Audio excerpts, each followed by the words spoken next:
Hello chess enthusiasts, my name is Miha and welcome to my Chess Realm YouTube channel. So we are at the Superbet chess tournament in Romania. In the first round there was an interesting game between Alireza, Firouzja playing as white and Maxime, Vachier, Lagrave playing as white. Let's see what happened.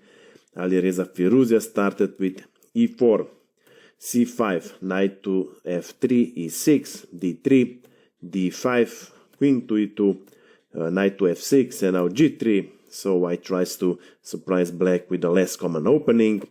Knight goes to c6, bishop to g2, bishop to e7, a4. White is taking over space on the queen side. b6, white castles king side.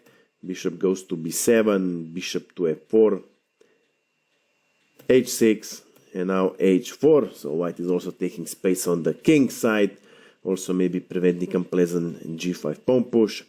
And now black also castles king side, and white plays e5, attacking the knight on f6. Black has a few options, and black has decided to play knight goes back to h7, c3, queen to d7, rook to e1, rook from a to e8, and now knight goes to d2.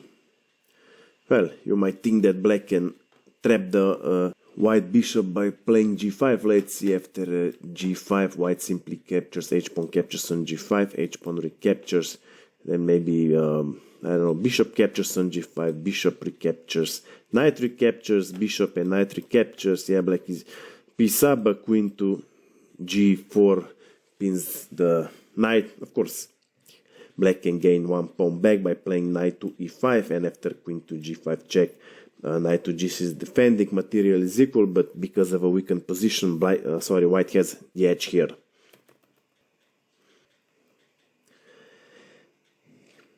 So in the game, black plays f5, and now this g5 pawn push is a serious threat. Black would indeed be able to grab a piece here, so white opens the position, so e pawn captures en passant.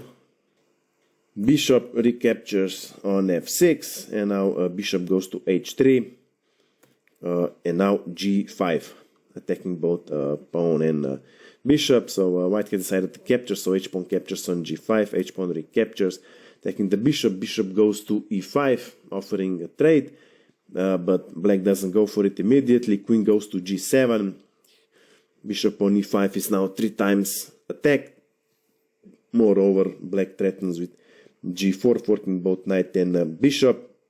So white played bishop captures, bishop on f6, rook recaptures on f6, g4 pawn push is still a valid threat, so white removes the knight, knight goes to h2, rook goes to h6, attacking defenseless bishop on h3, so bishop goes back to g2, and you might think that black has the initiative, but black king is more open, prone to an attack, so white is actually slightly better here. And black continues with knight to f6, knight goes to g4, knight captures on g4, queen recaptures on g4, and now knight goes to e5, attacking the queen, so queen goes back to e2, and now knight to c6, knight to f1, g4, and now a5. Well, this pawn on a5 is twice attacked, but white doesn't care and only wants to get rid of his rook in the action. If, for example, black captures with b pawn captures on f5, then rook would go to a4, putting a lot of pressure on pawn on g4. Rook to g6 defense, yeah, but then knight to h2 is also possible. If, however, knight would capture on a5, then knight to e3, attacking pawn on g4 again. After rook to g6, then knight to d5 is a very strong move. Even if bishop captures, then bishop captures. Well, black cannot capture because then rook is for free and white is much better here.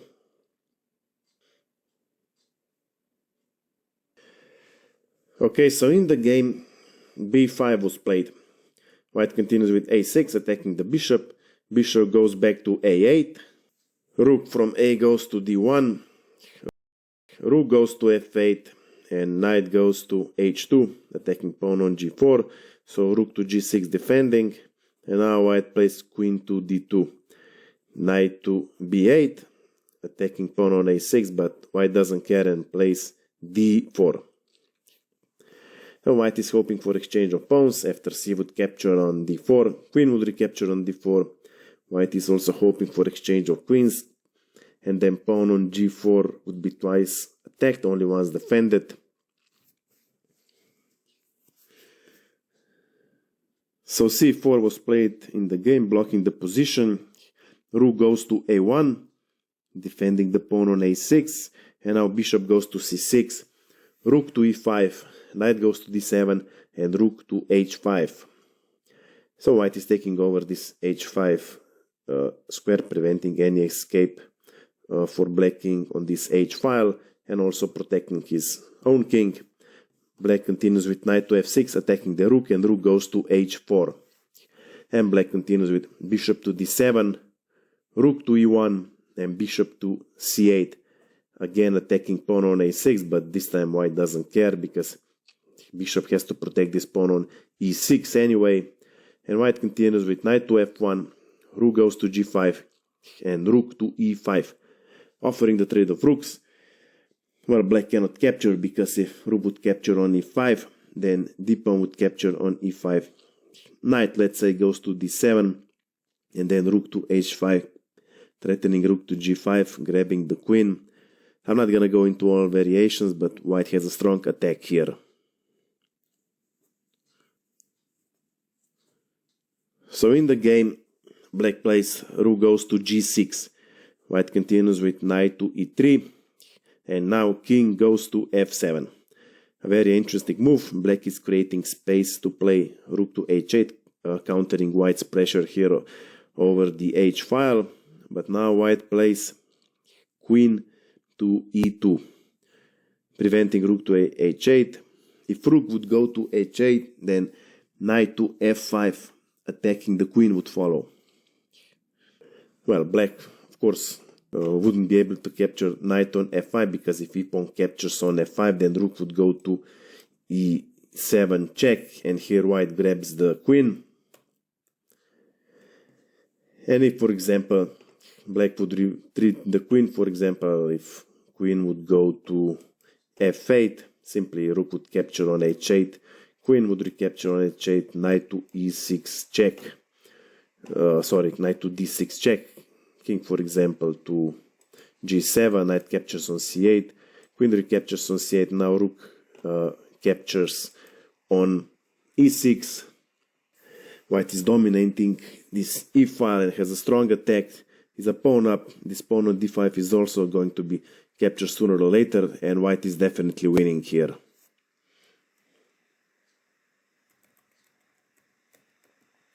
Okay, let's go back to our game. So in the game, rook to e8 was played. Now white plays b3. Black doesn't want to capture on b3, because then queen invades the black position by capturing pawn on b5.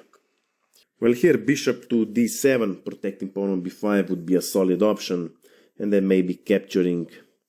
But instead, black made a blunder. In the game, bishop captures pawn on a6, and here white could immediately punish black by playing queen to a3. After queen to a3, then probably bishop to b7 would follow. B-pawn would capture on c4, b-pawn would recapture on c4.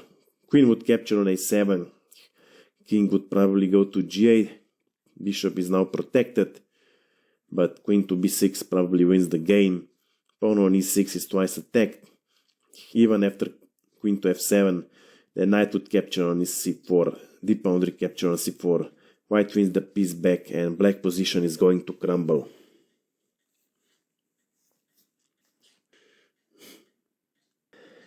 But in the game, white first captures pawn on c4. B-pawn, of course, recaptures on c4, and only now white plays queen to a2, attacking the bishop. But here black would punish white for inconsistency. Bishop could go to b5, and even after queen to a7, check, king to g8, queen to b6, bishop would go to e7, and here black's position is much more solid. But in the game, black misses the opportunity. Bishop to c8 was played. And now white doesn't immediately capture pawn on a7, because after king g8, black queen would conquer white queen on the 7th rack. Instead, white played a very stunning move. Knight captures pawn on d5. So white is sacrificing the knight. He pawn recaptures, and only now queen goes to a7 check. So what can black do? If king would go to g8, then bishop to d5 check, and here black can defend with bishop to e6 losing material, or king to f8, but then rook would go to h8 check. Now if queen captures rook on h8, then queen to f7 is checkmate.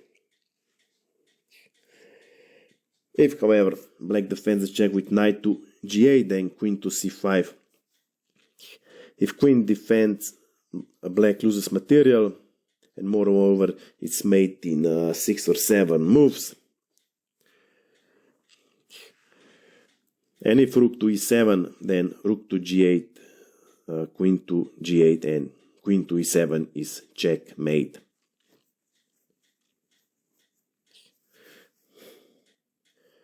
In the game, bishop to d7 was played, defending the check, and now bishop captures on d5 check. Knight captures on d5, and queen captures bishop on d7 check. And also rook on e8 is twice attacked. And let's see what black can do. Well, if king to f6, then rook to f5 is checkmate. If black defends with rook to e7, then queen to d5 check. Again, king doesn't have any good squares. If king to e8, then rook to h8, queen to h8, as there isn't any other move, and queen to a8 wins decisive material. If rook would defend the check with rook to e6, for example, then queen d7, king to g8, and now rook to e6, queen can capture queen on d7, but then rook captures rook on g6 check, king let's say to f7, rook to h7, and white wins decisive material. Okay, so in the game, black defends the check with knight to e7. Now rook goes to f5 check, rook to f6, because black king still has to protect the rook on e8. Now rook captures on g5, trying to deflect the queen. Of course, if queen would capture on g4, then rook would capture on f6 check, even if king captures queen, recaptures queen on g4. Of course, rook and a knight versus queen and 3 pawns is totally winning for white. So queen goes to h8, and now rook captures on f6. Of course, if queen recaptures on f6, we have rook to f4 skewering the queen. So king captures rook on f6, and now rook to h4. Now let's see what black can do. Queen still has to protect the rook on e8. That doesn't matter actually. If queen goes, for example, to g8, simply rook to f4 check. King goes to g5, let's say to g7, and rook to g4 again, grabbing the queen and realizing that he's going to lose decisive material. In this position, Maxime Vachier Lagrave resigned the game. So, I hope you like this game. I hope you have learned something from it. If you have any questions, my email is below in the description. Of course, I invite you to visit my Instagram page. That's it for now, and see you soon.